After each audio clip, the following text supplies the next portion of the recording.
নবীজি সাল্লাল্লাহু আলাইহি ওয়াসাল্লাম বলেন, যারা আমাকে ভালোবাসবে তাদেরকে আমার সুন্নাত তরিকায় চলতে হবে। শুধু ওই বছরে একদিন দাঁড়ায় আমাকে সালাম আলাইকুম কয়া নবীকে ভালোবাসে, এটা ভালোবাসা না। তোমার মধ্যে সুন্নতের কোনো কিছুই নাই, খবর নাই তোমার কাছে। একদিন আর দাঁড়ায় আমি আর সবকিছু করে বলে একবারে ভালোবাসা নিলা, এটা ভালোবাসা না। নবীজি বলেন যে আমাকে ভালোবাসতে হবে, আমার সুন্নতকে ভালোবাসতে হবে। আপনি দাবি করেন আমি নবীকে খুব ভালোবাসি, কিন্তু স্ত্রীর কথায় দাঁড়িয়ে রাখতে ভালো লাগে না, এটা পুরা দেখা যায়। ঠিক না জোরে বলেন? স্ত্রীর কথায় আপনি দাঁড়িয়ে রাখেন না, তাহলে আপনি কি নবীকে ভালোবাসেন? আপনি নবীকে ভালোবাসেন, নবীজির সুন্নাত আপনার মধ্যে নাই। আপনি দাবি করেন আমি নবীকে ভালোবাসি, নবীজির অনুসরণ করতে আপনার কষ্ট লাগে। আপনি দাবি করেন নবীকে ভালোবাসি, নবীকে যখন গালি দেওয়া হয় তখন আপনার মধ্যে কোনো কথা বের হয় না, আপনি কোনো প্রতিবাদই করেন না। অত দাবি করেন আমি নবীকে ভালোবাসি, এই ভালোবাসার কোনো দাম আছে? এই ভালোবাসার কোনো দাম নাই। আপনি ওই সময় নবীকে ভালোবাসতে পারবেন, ওই সময় আপনি নিজেকে দাবি করতে পারেন আমি একজন নবীজির আশিক, যখন নবীজির প্রত্যেকটা সুন্নতকে আপনি ভালোবাসেন। শুধু তাই নয়, নবীজি সাল্লাল্লাহু আলাইহি সাল্লামের অনুসরণ করার কথা আল্লাহ তাআলা বলে দিয়েছেন। 3 নাম্বার পারা 13 নাম্বার পৃষ্ঠা, সূরা আল ইমরানের 31 নম্বর আয়াত। আল্লাহ রাব্বুল আলামিন বলেন, কুল ইন কুনতুম তুহিব্বুনাল্লাহ ফাত্তাবিউনি ইউহিব্বুকুমুল্লাহ ওয়া ইয়াগফির লাকুম যুনুবাকুম ওয়াল্লাহু গফুরুর রহিম। আল্লাহ রাব্বুল আলামিন নবীজি সাল্লাল্লাহু আলাইহি ওয়াসাল্লামকে বলে দেয়, ও নবী দুনিয়ার মানুষদেরকে আপনি বলে দেন, কুল ইন কুনতুম তুহিব্বুনাল্লাহ, আপনি দুনিয়ার মানুষদেরকে বলে দেন, তারা যদি আল্লাহ তাআলাকে ভালোবাসতে চায়, তারা যদি আল্লাহ তাআলাকে ভালোবাসতে চায়, তারা যদি আমি আল্লাহ তাআলাকে ভালোবাসতে চাই, আপনি দুনিয়ার মানুষদেরকে মেসেজটা দিয়ে দেন, দুনিয়ার মানুষদেরকে আপনি কথাগুলো জানায় দেন, বলে দেন, তারা যদি আমি নবীকে ভালোবাসতে, আমি আল্লাহ তাআলাকে যদি ভালোবাসতে চাই, ফাত্তাবিউনি ইউহিব্বুকুমুল্লাহ, তাদেরকে আপনি বলে দেন তারা যেন আপনার অনুসরণ করে, আর আপনার অনুসরণ করলে ওই সমস্ত মানুষদেরকে আল্লাহ তাআলা ভালোবাসবে। সুবহানাল্লাহ।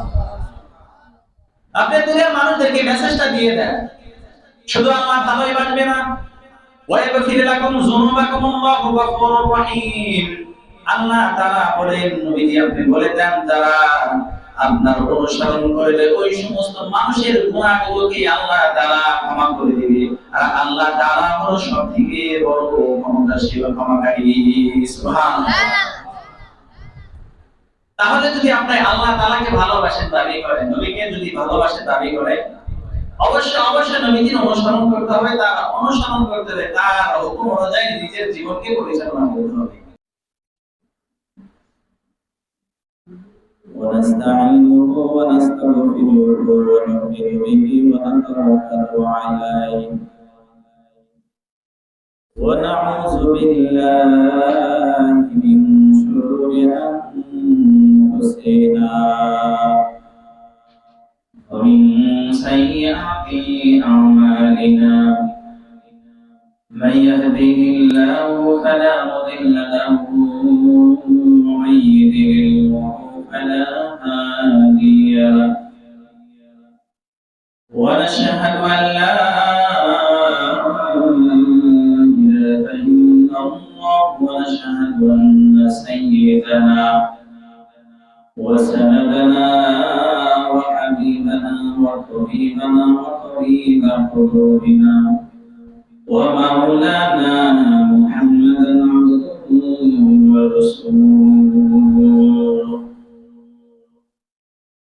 أما بعد فأعوذ بالله من الشيطان الرجيم، بسم الله الرحمن الرحيم. لقد من الله على المؤمنين إذ بعث فيهم رسولا من أنفسهم يتلو عليهم آياته ويزكيهم ويعلمهم الكتاب والحكمة وإن كانوا من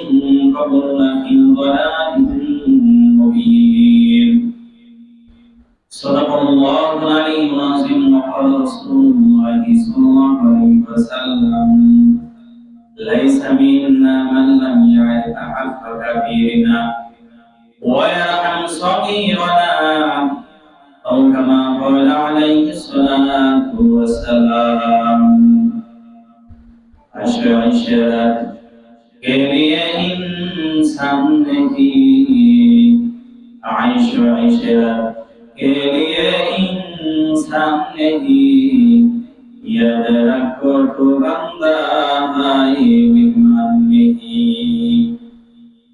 यहाँ हम सब मुसाफिर हैं यहाँ हम सब मुसाफिर हैं वही अकेल ठिकाना कोई आगे रवाना है कोई पीछे रवाना बलगुल उला बिकमालिही कशफ दुजा की जमालिही हसरत जमीउ खिसालिही सल्लल्लाहु अलैहि व आलिहि صدق الله العلي العظيم وصدق رسوله النبي الكريم ونحن على ذلك من الشاهدين والشاكرين والحمد لله رب العالمين الحمد لله সমস্ত প্রশংসা মহান আল্লাহ তাআলার দরবারে যে মহান আল্লাহ তাআলা আমাকে আপনাকে বাছাই করে দুনিয়ার সমস্ত কাজ থেকে বাছাই করে মহান আল্লাহ তাআলার হুকুম পালনার্থে এখানে আসার বসার তৌফিক দান করেছেন সকলের দিক থেকে শুকরিয়া আদায় করে বলি আলহামদুলিল্লাহ আলহামদুলিল্লাহ মুখের আওয়াজ হয় না আরো জোরে বলতে হবে সকলের দিল খুলে প্রাণকে উজাড় করে বলেন আলহামদুলিল্লাহ আলহামদুলিল্লাহ মহান আল্লাহ তাআলার দরবারে শুকরিয়া মহান আল্লাহ তাআলা যে দামি সময়টা আমাদেরকে দিয়েছেন সেই সময়টা আল্লাহ তাআলার কাছে আল্লাহ তাআলার হুকুম পালনার্থে ব্যয় করার জন্য আসার বসার তৌফিক দান করেছেন এজন্য সকলে আবারো শুকরিয়া আদায় করে বলি আলহামদুলিল্লাহ আলহামদুলিল্লাহ এখানে আমরা উপস্থিত হইতে পেরেছি আল্লাহ তাআলার রহমতের কারণে যারা প্রথমে এসেছেন তারা নবীজির ভাষ্য অনুযায়ী নবীজি বলেন যে জুমার দিনে যারা সর্বপ্রথম জুমার মসজিদে যায় সর্বপ্রথম যে ব্যক্তি মসজিদের মধ্যে যায় আল্লাহ তাআলা তাকে কতগুলো নেকি দান করেন নবীজি বলেন একটা উট 2-4 হাজার টাকা পাওয়া যাবে নাকি বলেন 2-4 হাজার টাকা পাওয়া যাবে না উট 5-6 লাখ লাগে বলেন একটু বেশি লাগে তাহলে নবীজি বলেন যে যে ব্যক্তি সর্বপ্রথম মসজিদে যায় তার আমলনামায় একটা উটকে আল্লাহর রাস্তায় সদকা করলে যে পরিমাণ নেকি তার আল্লাহ তাআলা আমলনামায় সেই পরিমাণ লিখে রেখে দেয় সুবহানাল্লাহ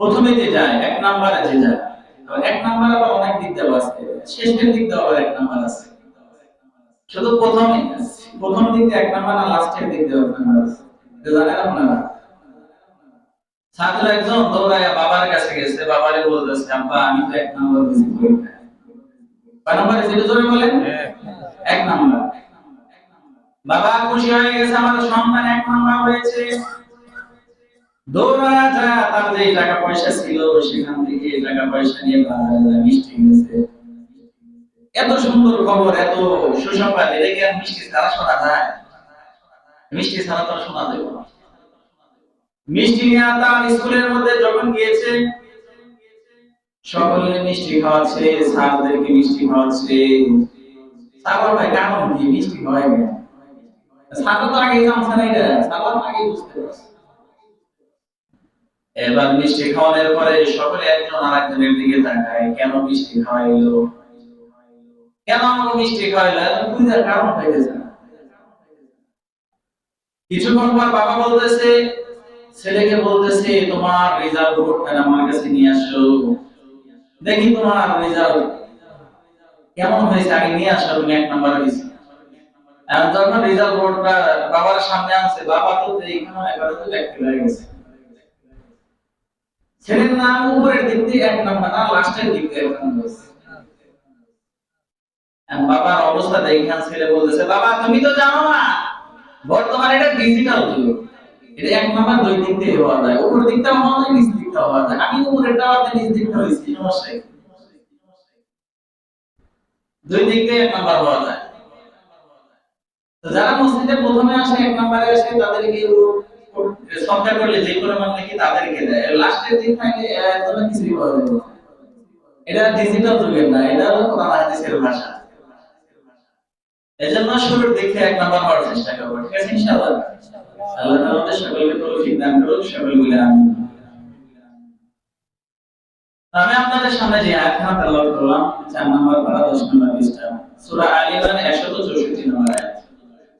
আল্লাহ তাআলা যদি তৌফিক দান করেন তাই এবং হাদিস অনুসারে কিছু আলোচনা করব, সময় খুবই কম। এর আগে আমি আপনাদের সামনে আলোচনা করেছিলাম, গত সপ্তাহে আলোচনা করেছিলাম সময়ের গুরুত্ব। সময়ের গুরুত্ব অনেক, এই জন্য 2 সপ্তাহ ফুল আলোচনা করেছি সময়ের গুরুত্ব। বাদবাকি কি আপনারা কতটুকু শুনেছেন জানি না, আমার আলোচনা আমি মাঝে মাঝে শুনি, এরকম হয় না? সেখান থেকে মাঝে মাঝে শুনি, আমার কাছে খুব ভালো লেগেছে। সময়ের গুরুত্বটা কতটুকু একটু চিন্তা করেন, কতটা গুরুত্বপূর্ণ সময় আল্লাহ তাআলা আমাদেরকে দিয়েছেন। সময় কিভাবে হেফাজত করবেন, সময়কে কিভাবে বাঁচাবেন, আলোচনা শেষে সংক্ষিপ্ত আলোচনা করব। বাদবাকি আমি যে আজকে আলোচনা করব, আলোচনার বিষয়বস্তু হলো নবীজির কাছে, নবীজির দৃষ্টিতে কারা নবীজির উম্মত নয়। জানার দরকার আছে না নাই বলেন?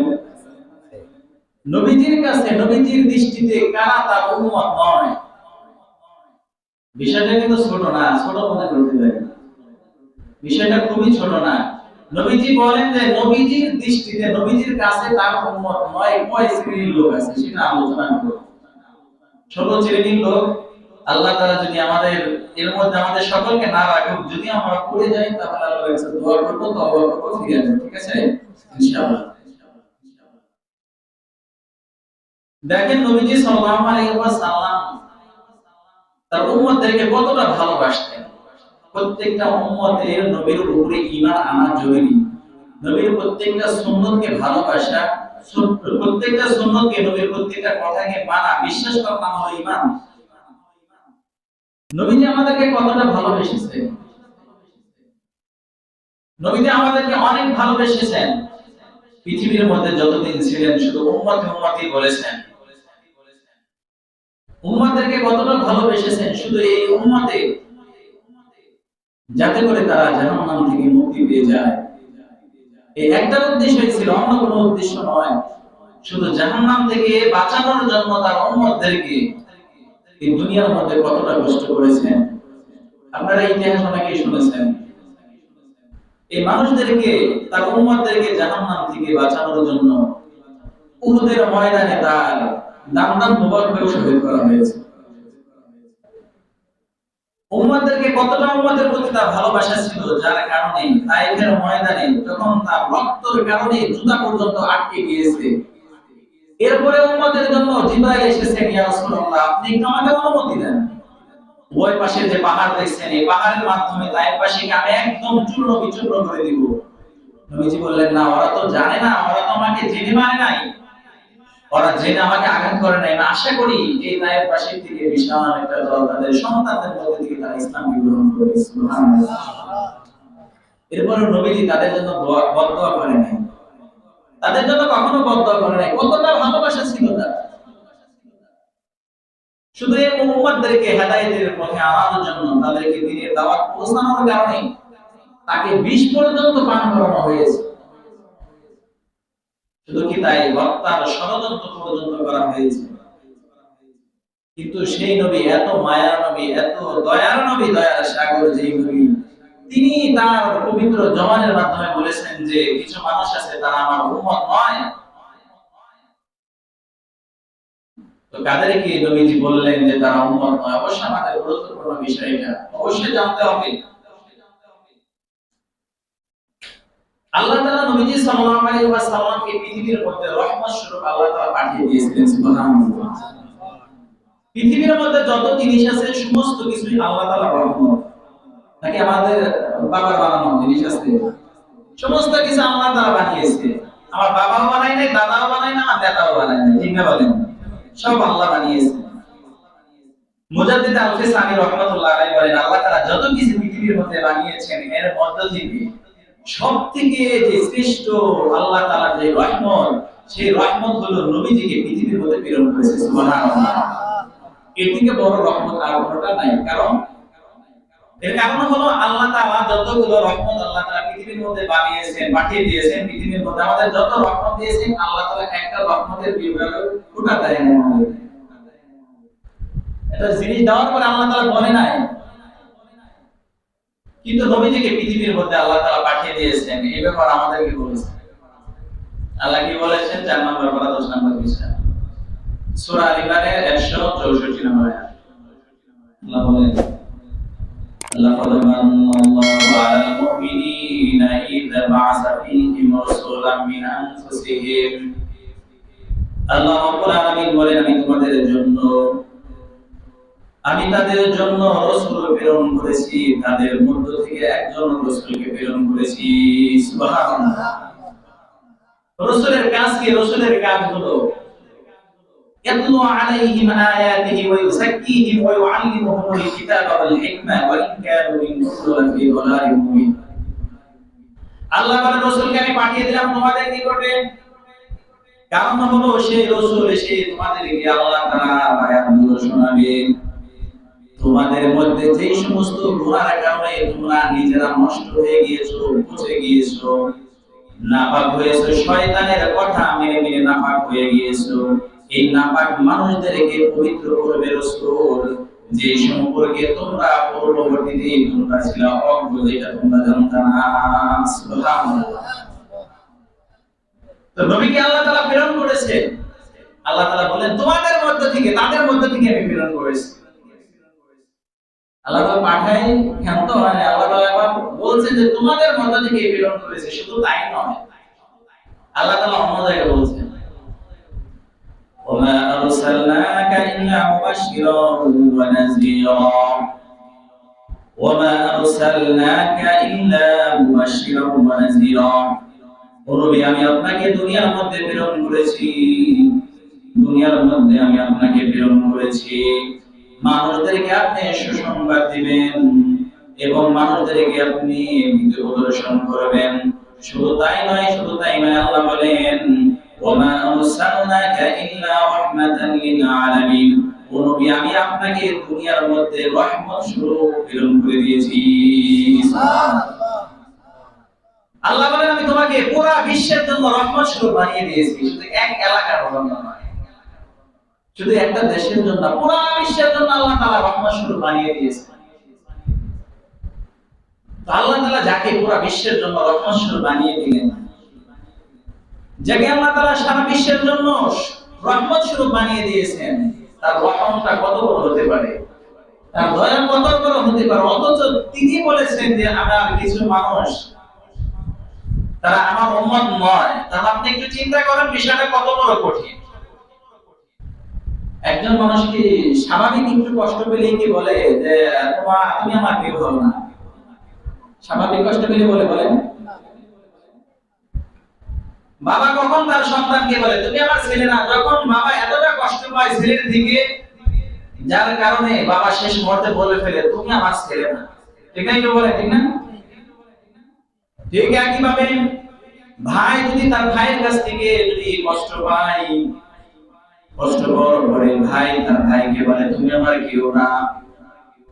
শিক্ষক যখন ছাত্ররা থেকে কষ্ট পায়, যখন একেবারে মাত্রা অতিরিক্ত কষ্ট পায়, তখন ছাত্রকে বলে তুমি আমার ছাত্র না। ঠিক এমন ভাবে একজন স্ত্রী যদি তার স্বামীর থেকে কষ্ট পায়, তখন ওই স্ত্রী এক পর্যায়ে বলে তুমি আমার কেউ না, আমি তোমার কিছুই না, তুমি কেন এখানে এসেছো? ঠিক না বলেন? তো তাহলে নবীজি সাল্লাল্লাহু আলাইহি ওয়াসাল্লাম কতটা কষ্ট পেয়েছেন, ওই সমস্ত মানুষের থেকে কতটা কষ্ট পেয়েছেন, যার কারণে তিনি বলেছেন তারা আমার উম্মত না। তো এবার তার উম্মত না হলে তো জান্নাতে যাওয়া যাবে, ঠিক না? এজন্য বলেন না যাওয়া যাবে না। নবী যদি অসন্তুষ্ট হয় আমার উপরে, তাইলে তো মনে করেন আল্লাহকে পাওয়া যাবে না। কি বলেন? আল্লাহকে পাওয়া যাবে না। আল্লাহকে পাইতে হলে নবীকে পেতে হবে এক নাম্বার। তাহলে জান্নাতেও যাওয়া যাবে না, আল্লাহকেও পাওয়া যাবে না। তাহলে আমার উচিত হলো সর্বপ্রথম নবীকে খুশি করা, নবী যে কাজের মাধ্যমে খুশি হয় সেই কাজটাই করা, ঠিক না বলেন? ওই কাজটাই আগে করা। নবী কোন কাজ করলে খুশি হয় সেটা আমাকে খুঁজে খুঁজে বের করা। নবীকে ভালোবাসি ভালোবাসি বলে খুব আমরা চলমান দিয়ে আছি, খুব ভালোবাসি, সবাই ভালোবাসি। নবীজি সাল্লাল্লাহু আলাইহি ওয়াসাল্লাম বলেন নবীকে কতটা ভালোবাসতে হবে। নবীজি সাল্লাল্লাহু আলাইহি ওয়াসাল্লাম বলেন লা ইউমিনু আহাদুকুম হাত্তা আকুনা আহাব্বা ইলাইহি মিন ওয়ালিদিহি ওয়া ওয়ালাদিহি ওয়ান নাসি আজমাইন। নবীজি সাল্লাল্লাহু আলাইহি ওয়াসাল্লাম বলেন ততক্ষণ পর্যন্ত তোমরা প্রকৃত ঈমানদার হতে পারবে না যতক্ষণ পর্যন্ত আমি নবী তোমার কাছে, তোমার পিতা থেকে, তোমার সন্তান থেকে, সমস্ত মানুষ থেকে আমি নবী তোমার কাছে প্রিয় না হয়ে যাই। যতক্ষণ পর্যন্ত আমি নবী তোমার কাছে প্রিয় না হয়ে যাই ততক্ষণ পর্যন্ত তুমি প্রকৃত ঈমানদার হতে পারবে না। এখন একটু চিন্তা করেন, নবীকে কি আমি সবার থেকে বেশি ভালোবাসি? নবীকে কি আমি সবার থেকে ভালোবাসি? বলে নবীকে ভালোবাসি স্লোগান সবাই দিব, কেউ বলবো না যে আমি ভালোবাসি।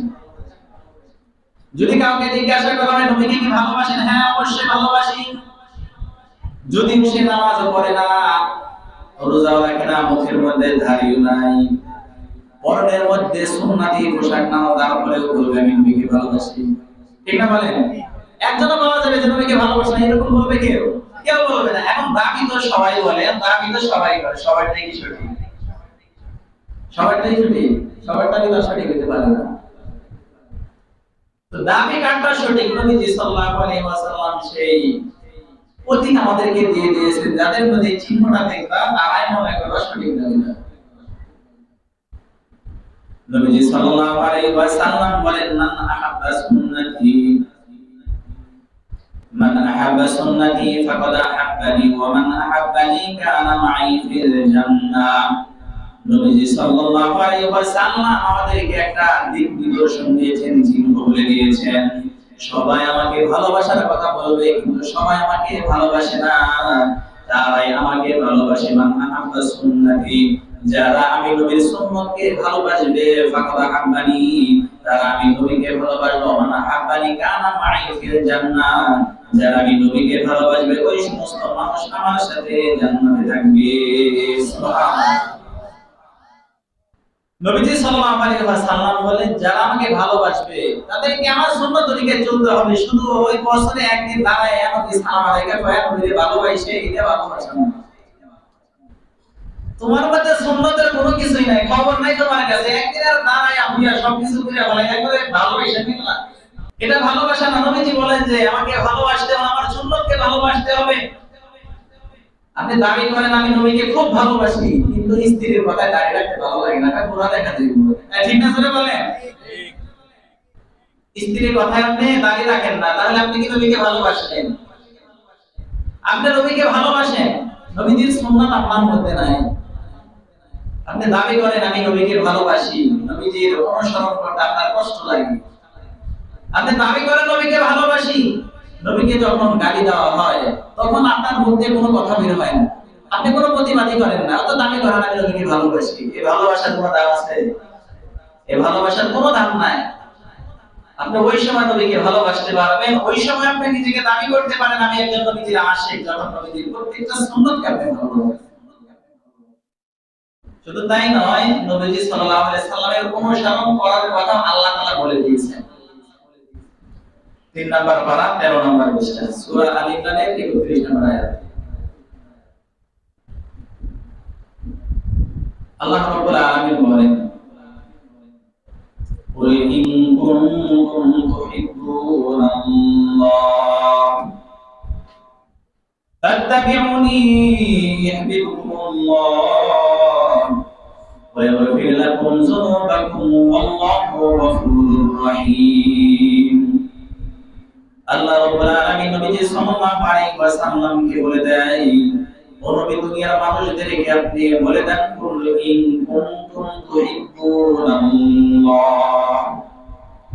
আপনি দুনিয়ার মানুষদেরকে বলে দেন তারা যদি আল্লাহ তাআলাকে ভালোবাসতে চায়, তারা যদি আল্লাহ তাআলাকে ভালোবাসতে চায়, তারা যদি আমি আল্লাহ তাআলাকে ভালোবাসতে চাই, আপনি দুনিয়ার মানুষদেরকে মেসেজটা দিয়ে দেন, দুনিয়ার মানুষদেরকে আপনি কথাগুলো জানায় দেন, বলে দেন, তারা যদি আমি নবীকে ভালোবাসতে, আমি আল্লাহ তাআলাকে যদি ভালোবাসতে চাই, ফাত্তাবিউনি ইউহিব্বুকুমুল্লাহ, তাদেরকে আপনি বলে দেন তারা যেন আপনার অনুসরণ করে, আর আপনার অনুসরণ করলে ওই সমস্ত মানুষদেরকে আল্লাহ তাআলা ভালোবাসবে।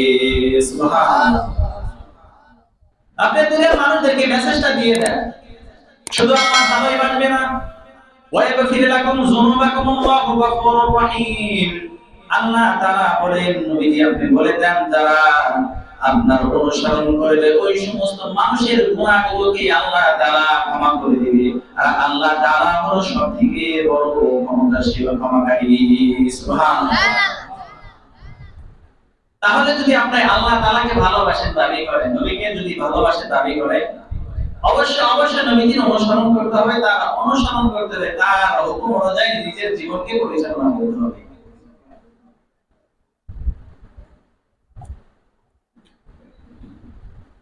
কিন্তু আপনার মধ্যে নবীজির অনুসরণ নাই, নবীজির কোনো সুন্নাত নাই, কিন্তু আপনি যদি দাবি করেন আমি নবীকে খুব ভালোবাসি, তাহলে ভালোবাসার দাবিটা সঠিক হবে না। তবে বলেন কখনোই সঠিক হবে না।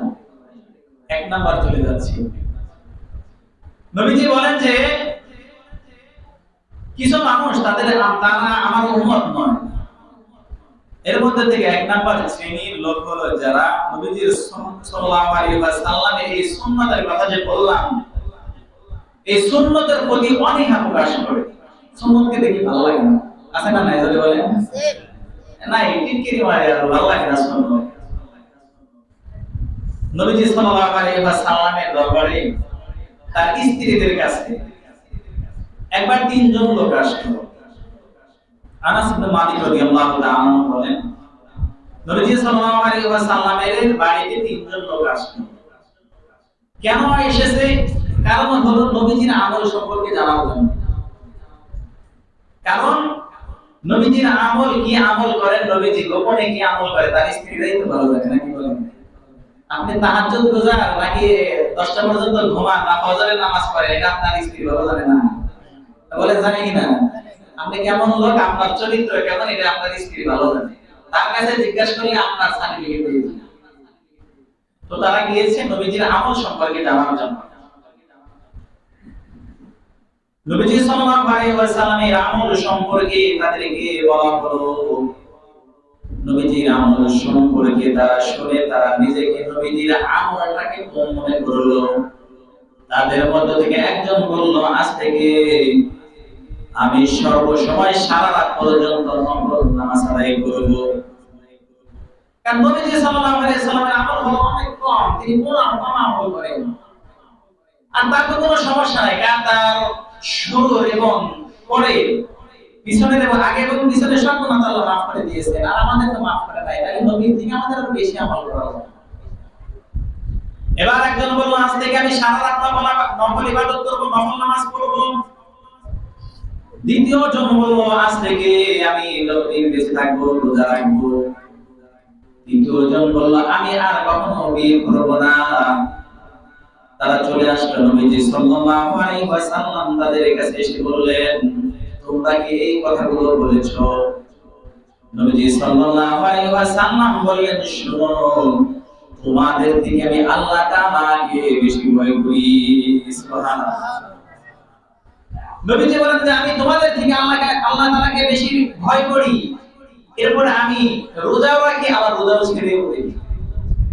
নামাজও পড়ে রাতের বেলা ঘুমায়া যায়, আবার আমি বিয়েও করেছি। নবীজি সাল্লাল্লাহু আলাইহি ওয়াসাল্লাম তাদেরকে এই কথার মাধ্যমে বুঝাইতে চাইলেন, শরীয়তের যতগুলো ইবাদত আছে সবকিছু নিজের মন মতো করলে হবে না। যতগুলো ইবাদত আছে নিজের মন মতো করলে হবে না। কারণ প্রত্যেকটা ইবাদতের একটা সময় আছে, প্রত্যেকটা ইবাদতের একটা পরিমাণ আছে, একটা সময় আছে, কিভাবে আদায় করতে হবে সেটাও আছে। তো নবীজি সাল্লাল্লাহু আলাইহি ওয়াসাল্লাম তাদেরকে এটা বোঝালেন, তোমাদের মন মতো তো শরীয়ত মানা যাবে না। আল্লাহ যেভাবে দিয়েছেন সেভাবে তোমাদেরকে ফরজ বিধান আদায় করতে হবে। শুধু তাই নয়, নবীজির যে সুন্নাত আছে সেটা নিজের মন মতো করলে হবে না, নবীজি যেভাবে বলেছেন সেভাবে করতে হবে। শুধু তাই নয়, নফল নামাজ সারা রাত পড়লেই হবে না, কারণ নফল ইবাদত করা, ফরজ ইবাদত করা, বিয়ে শাদী করা, ব্যবসা বাণিজ্য করা, দুনিয়ার লাইনে কিছু টাকা পয়সা ইনকাম করা, এগুলো যদি সঠিক নিয়ত হয়ে থাকে আল্লাহ তাআলা এর মধ্যে লিখে দেয়। সুবহানাল্লাহ। নবীজি সাল্লাল্লাহু আলাইহি ওয়াসাল্লাম দ্বিতীয় কথা বোঝাইলেন যে আল্লাহ তাআলা মানুষের এগুলোকে চাহিদা অনুযায়ী দিয়ে দিয়েছেন। আপনি চিন্তা করেছেন আমি সারা জীবন রোজা রাখবো, এক মাস রোজা রাখার পরে তো আপনার সব শেষ, এখন আপনি বাদ বাকি দিন রোজা রাখবেন, কিন্তু শরীরই তো চলবে না, আপনি রোজা রাখবেন কেন? তাহলে নবীজি সাল্লাল্লাহু আলাইহি ওয়াসাল্লাম তাদেরকে বললেন, এবং কি আমি বিয়েও করেছি, নবীজি সাল্লাল্লাহু আলাইহি ওয়াসাল্লাম বলেন আমি বিয়েও করেছি, আমার স্ত্রী আছে, স্ত্রীর থেকে বিনম্রতা প্রদর্শন করা, তাদের থেকে দূরে থাকা এটা ইবাদত নয়, বরঞ্চ তাদের সাথে থাকলেও যদি সঠিক নিয়তে থাকা হয়, ইবাদতের নিয়তে থাকা হয়, তারপরে আল্লাহ লিখে দেয়। সুবহানাল্লাহ। নবীজি সাল্লাল্লাহু আলাইহি ওয়াসাল্লামের পরে হাদিসের শেষ অংশে বলেন, মান রহিবা আন সুন্নতি ফালাইসা মিন্নি। নবীজি সাল্লাল্লাহু আলাইহি ওয়াসাল্লাম বলেন, যারা আমার সুন্নাত থেকে অনীহা প্রকাশ করে, যারা আমার সুন্নতকে যাদের ভালো লাগে না, অনীহা প্রকাশ করে, ওই সমস্ত মানুষগুলো আমার উম্মতের অন্তর্ভুক্ত নয়। এক নাম্বার শ্রেণী পেয়েছি যারা নবীজির সুন্নতের প্রতি অনীহা প্রকাশ করে, নবীজির সুন্নত ভালো লাগে না। নবীজি বলেন এই সমস্ত মানুষ আমার উম্মতের অন্তর্ভুক্ত নয়। হাসরের ময়দানে নবীজি সাল্লাল্লাহু আলাইহি ওয়াসাল্লাম তাদের জন্য কোনো সুপারিশ করবে না। নবীজি সাল্লাল্লাহু আলাইহি ওয়াসাল্লাম বলেন তাদের জন্য কোনো সুপারিশ করব না। নবীজি সাল্লাল্লাহু আলাইহি ওয়াসাল্লাম হাসরের ময়দানে প্রত্যেকটা উম্মতকে সুপারিশ করে করে তার হাউজে কাউসারে পানি পান করাবে। সুবহানাল্লাহ। শুধু তাই নয়, নবীজি সাল্লাল্লাহু আলাইহি ওয়াসাল্লাম বলছেন ওখানে দাঁড়িয়ে দাঁড়িয়ে তিনি আল্লাহ তাআলার কাছে তার সমস্ত উম্মতের জন্য সুপারিশ করবে। আল্লাহ তাআলার কাছে সুপারিশ করে করে আল্লাহ তাআলার জান্নাতে প্রবেশ করবে। সুবহানাল্লাহ।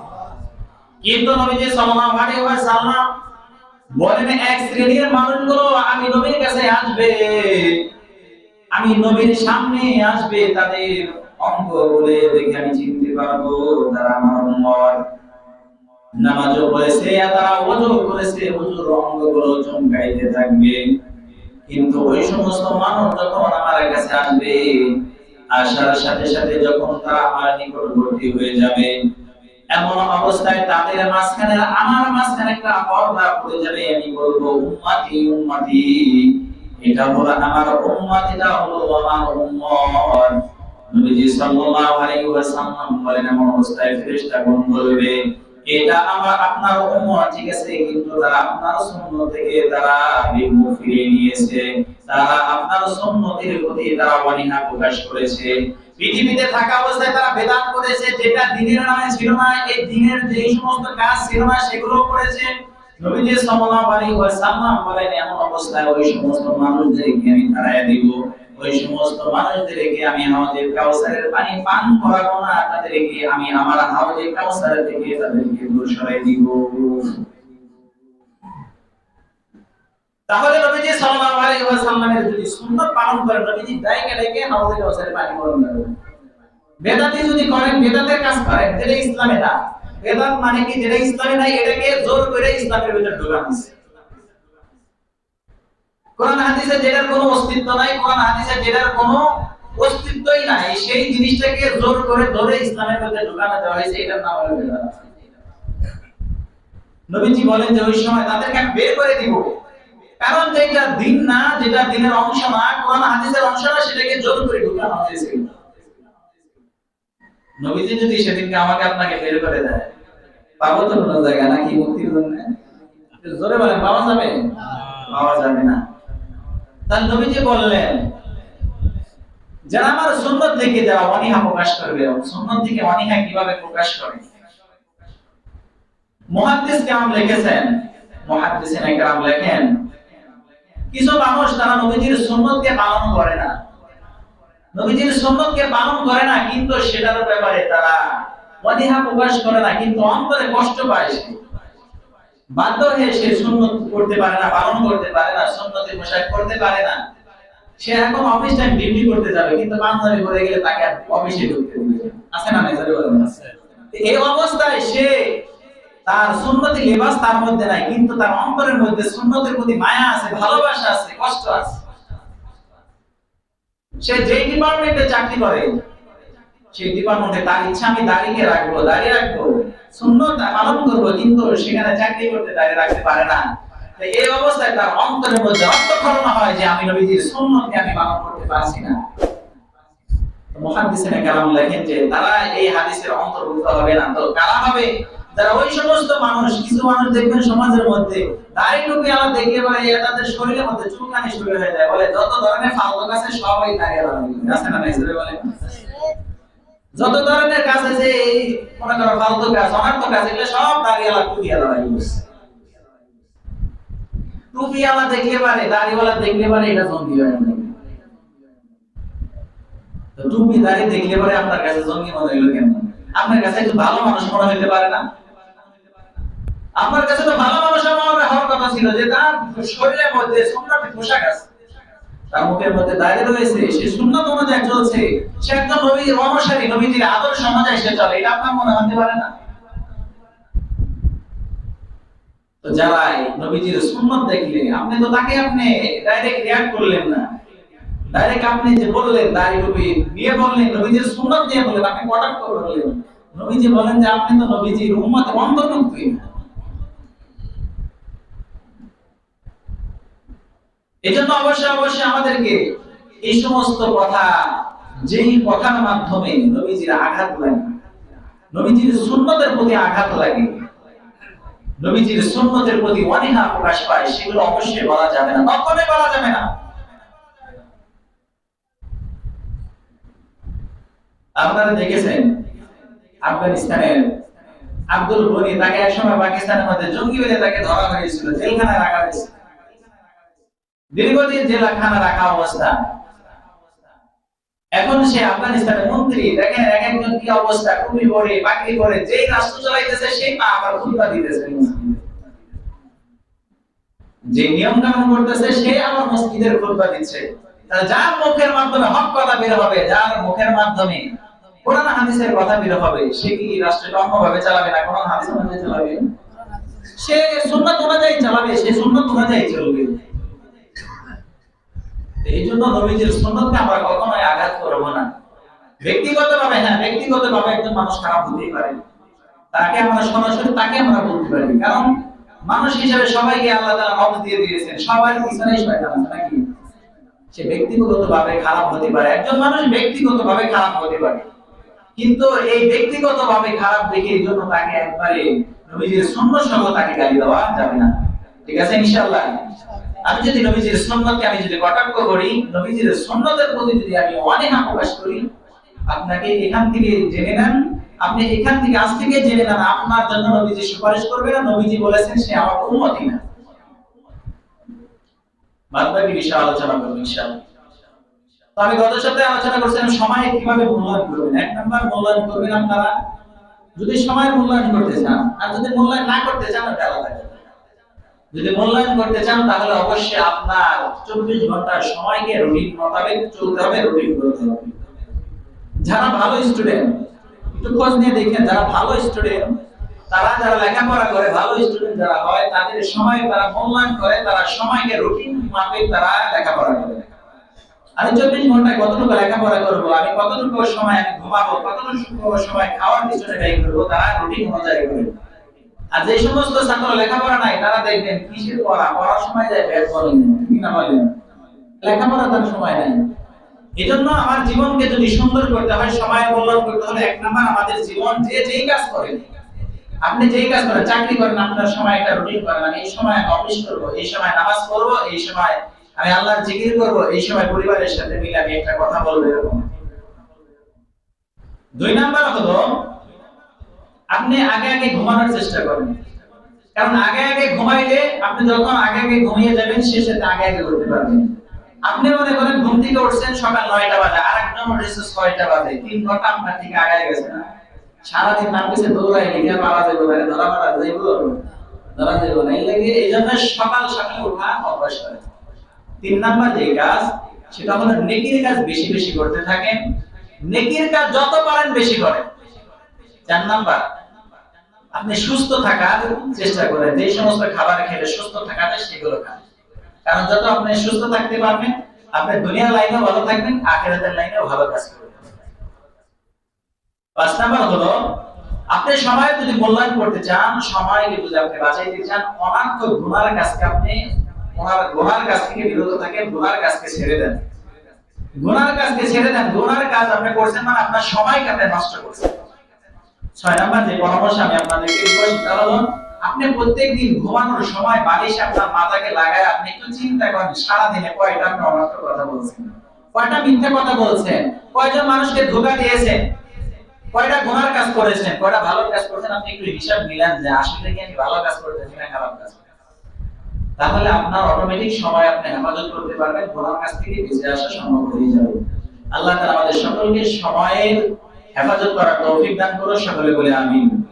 আজ একটা বৈশিষ্ট্য বললাম, আমি বললাম 16টা বৈশিষ্ট্য বলবো, এর মধ্যে একটা বৈশিষ্ট্য বললাম যারা সুন্নতের প্রতি অনীহা, সুন্নত দেখে যারা গালি দেয়, সুন্নতের প্রতি যারা অনীহা প্রকাশ করে, এরা নবীজির উম্মত হিসেবে হাসরের ময়দানে থাকতে পারবে না। এইজন্য আমরা যত সম্ভব সুন্নতকে মহব্বত করব, ভালোবাসব, ঠিক আছে ইনশাআল্লাহ। আল্লাহ তাআলা আমাদের সকলকে তৌফিক দান করুন, সকলে বলে আমিন।